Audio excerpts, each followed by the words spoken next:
Hello. Oh my goodness, it's been a minute and I'm here with some inspiration, and this is going to be for you if you are stuck with clutter in your home, or if you really value relationships with other people, especially a strong-willed child or a partner that you live with. So I am Christine O'Brien, and I just have some wisdom to share. And I was inspired because it's been 10 years since the Minimalist movie, and they just had I don't know what you call it, a reunion in the town where I live. And so I went and I saw it, and there was questions at the end with Joshua and Ryan. And there's one question from a woman named Robin with the boxes. And I just keep on thinking about her question and how this is the work that I've been doing with women for a while, and just want to share some more inspiration. So, oh my goodness, Carrie, I hope you're watching this, because do you remember 10 years ago and we brought the Minimalist documentary to our town? That was so fun. That's such a good memory. And to think back 10 years, like, so much has changed. It's a lot. And that this is all still relevant, like the decluttering and letting go, and being stuck with boxes and stuff that you don't want to have, and like how to navigate that. And so this woman, Robin, who is not my client, but I do have a special Robin who I'll talk about soon too in relation to this. But so she asked, like, she's been carrying boxes with her for a long time. And so the minimalists have some strategies, and they ask some of the questions that they ask, like, hypothetical, if everything exploded and was gone, would you miss it? And then they ask, I can't remember the other ones. There's some different like questions along those lines where you can kind of contemplate your belongings and the stuff in the boxes that ostensibly you want to get rid of, but there's something like stuck, like something feeling like you can't let it go. And so if I tune into that feeling, a lot of people like want to have a clutter-free life, want to have their home beautiful and organized and relaxing and conducive to inviting people over, and feeling like stronger relationships and more time together and less focus on the stuff. And then we get stuck in some ways, and I would say fear. So fear is like an overarching, and there's lots of different ways fear can stop us from letting go. And the thing that comes to mind most to talk about today is the fear of regret. Like fear that you're going to let go of something that you wish you hadn't, and that there's fear of the regret and fear to get started. And so just getting started, looking into the boxes. So if you can just like know that you can make one decision at a time, and it doesn't have to be everything all at once, and you don't have to get rid of anything. Like if you can just soften around it, I think that would be, I've found that to be very powerful. To lower your expectations, or just like free yourself from expectations and just explore what you want to keep and what you don't, and go one thing at a time. So that's one strategy. And then to me, in my mind, it's like that journey from your head to your heart. Someone says it's like the longest journey you'll ever take. And I think sometimes those questions can be just much more in your head, but your body is where there's the stuck energy, and why there's still boxes for years that you're still afraid to look at. So the other fear that I wanted to talk about is fear of regret. And something that is so powerful along these lines, oh my goodness, the flies are excited about this topic today.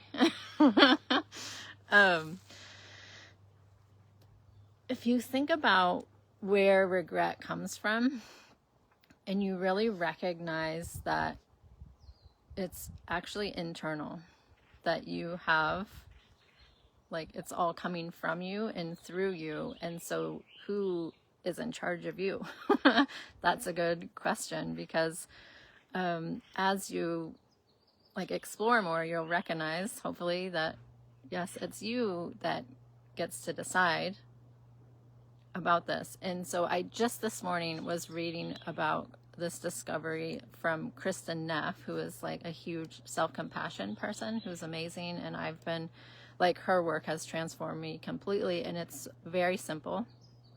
But once you recognize like the regret is like your fear and your criticism, and you're like, oh, I made a mistake, I'm always making mistakes, and this loop can go on, a negative loop can get started. And actually what oh my gosh, what happens is that, I guess scientifically, so your amygdala is taking on this like loop, and it's like I'm not going to explain the science right, but you will have like 72 hours of ruminating about like why you're a mistake and why this was a bad idea and why the regret, and just like you're taken on this journey in yourself. And then, oh my gosh, I think I need to start over. I'm distracted by the flies, but I think the point, I wanted to do it live so that I would be like doing it, and rather than just keep starting over. But so I'm gonna go through, because I know this group is a quiet group. I haven't been here in months.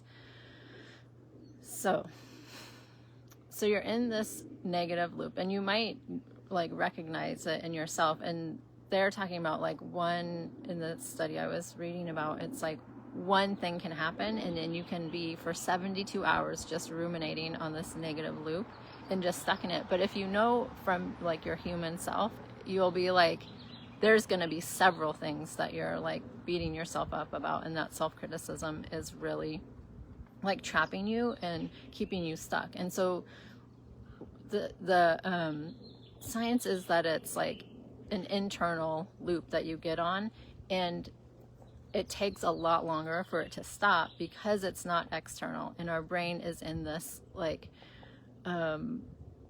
when the threat is coming from internal, so the amygdala is registering a threat when we're negative with ourselves, and if it's from someone else, then it will be quicker to not ruminate so much, to let go and to move on. But when it's from internal, the amygdala is not registering it as a threat, and so it just continues along the same negative track. So what you want to do,